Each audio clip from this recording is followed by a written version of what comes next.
After the devastating event of having a puncture on the final lap of the Spanish Grand Prix in the previous episode, we now come to Monte Carlo for the diamond in the crown jewel of the Formula 1 calendar. This is the Monaco Grand Prix round 6 of the F1 2019 Career Mode Series with Williams, and we're starting to make massive progress. We've overtaken Toro Rosso, so now we are the second worst team on the grid. We're still nowhere yet where we want to be yet as far as chassis and downforce is concerned, but we've made up for that because we have a custom setup on for this race. This is the first time I've actually ran a custom setup on this game and on this Career Mode Series. It's very tight between the rivalries between myself and Russell and Albon. So yeah, we're getting momentum and we're starting P15. It's going to be a sunny all race, so hopefully the tyre temperatures can be normalised, but it's time for the Monaco Grand Prix.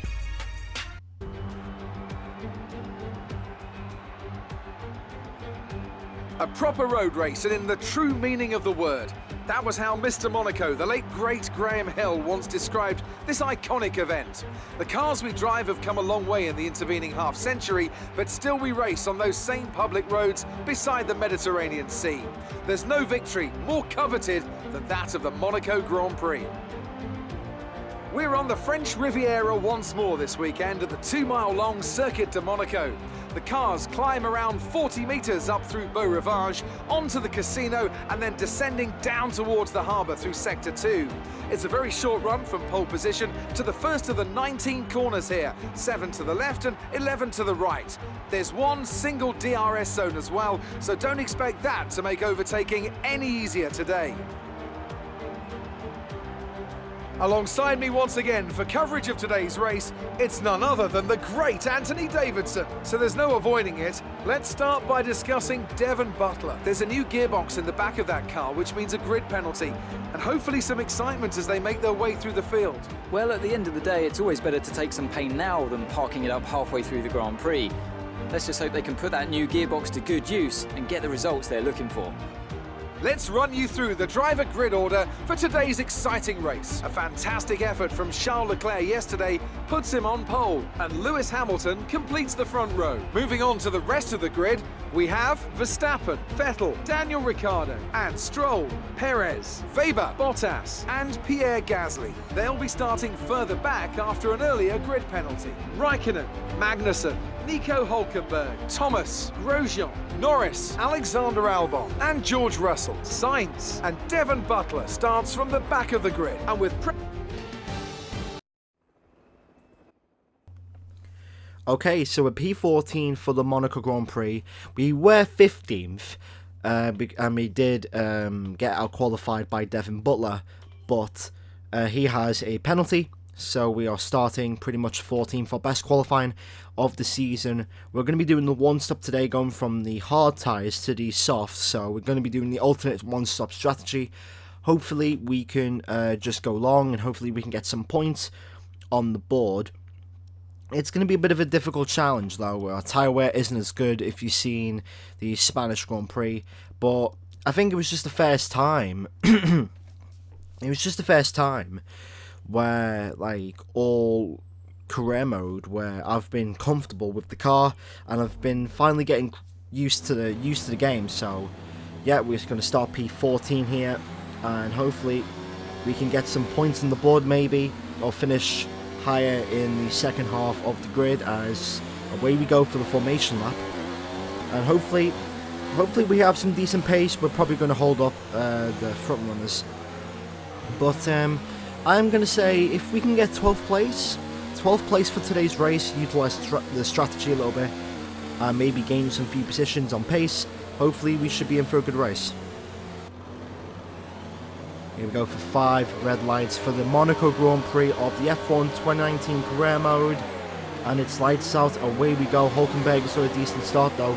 Grosjean as well on the right hand side, in towards turn 1. Want to be very, very cautious here, you don't want to be over aggressive. In towards turn 1,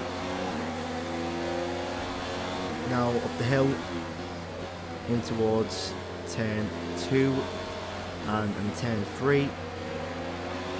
If I don't say anything, I do apologise, but it is Monaco, so I'm going to have to be very concentrated here as far as race pace is concerned. Let's see if I can try and get Magnussen. No, I can't. And we're in P14, green flag running, so looks like someone's had an incident there. First warning. Alright, so hopefully if we can just remain positioned until our first pit stop, hopefully we should be fine in this race. Okay, so lap 3 in towards the tunnel. Grosjean is a bit of ahead of us. He's actually going to make the move down the inside. I give him plenty of room. Nearly made contact there with the wall there. Bloody hell, the rear end just... Whew. VSC's out. Let's see what happened there with Romain Grosjean. Alright, so in towards the tunnel, gets slipstream, going to pull to the inside. And what does he do? I leave him room. Oh, he just clips the wall.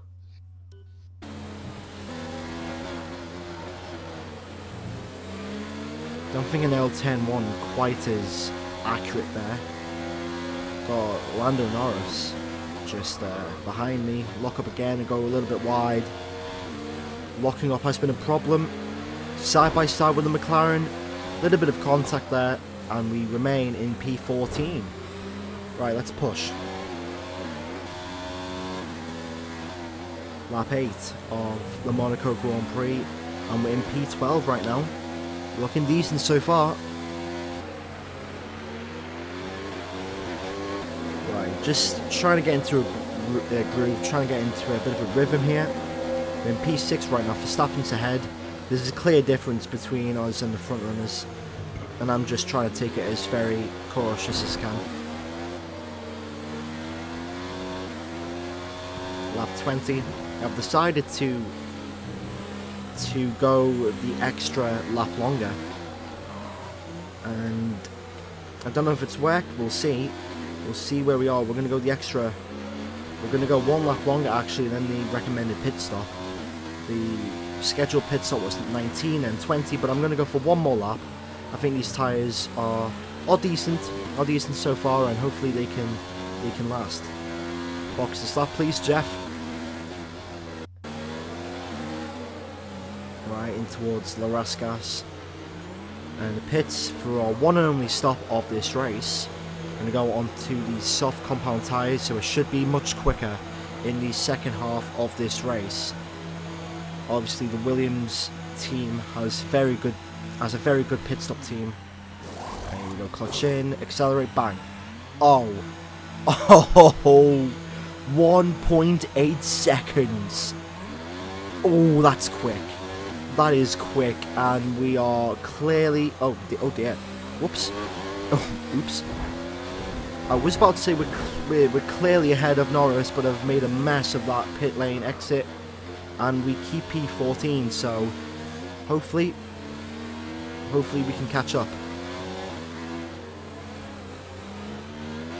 Alright, I'm feeling very comfortable right now, so let's see who's that in the pits right now. Gasly, and we're in P10. We are officially in the points with only 14 laps to go. It's looking good so far.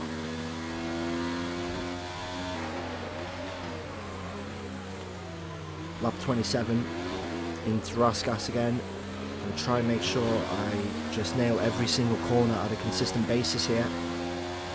And we're in P9. P9 for Monaco, and it's looking good so far.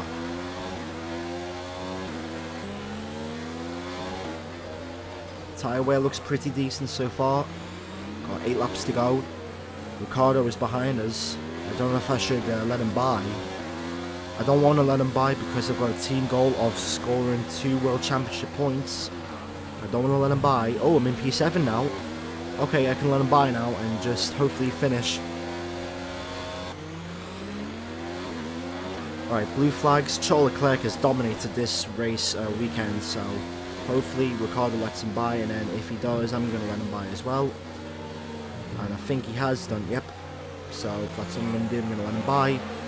And hopefully this race can end 1 lap earlier, because it hasn't been the best of races. It never is with Monaco. But if we can, let's just finish in the top 7, top 10. In towards the final corner. and we're going to score points in Monaco. Charles Leclerc wins the Monaco Grand Prix, but is P7 for us. What a great result that is for the Williams team, and that's an extra 6 points, I think. Anthony Davidson, how do you think they were able to set themselves apart today? Well, this was a real team victory. They put together a solid strategy today that appeared well suited to the conditions out on track. The driver did everything that was expected of them in the moment to really execute the team's plan to perfection. A shining example of how F1 really is a team sport. Here come our winners now. A thrilling race and a tremendous effort by Ferrari. So Charles Leclerc wins the Monaco Grand Prix. It's a Ferrari 1-2. Here in Monaco, no sign of Mercedes anywhere. And Max Verstappen is in P3. Charles Leclerc wins his home Grand Prix. A very well-deserved victory. It was a very dominant performance. But for us, P7, I think we could have done a little bit better maybe. But I think we got the most out of the car today. I think the pace was decent. And especially in that second half of the race, I just found myself into a groove. We shouldn't be competing for the points, but we've set up in strategy. We're doing the best we can. P7, and that's another 6 points on the board. So thanks for watching. Make sure to hit the like button for more. Subscribe as well, and I'll see you in Canada for the next video. Goodbye, guys. Ferrari continued to extend the gap at the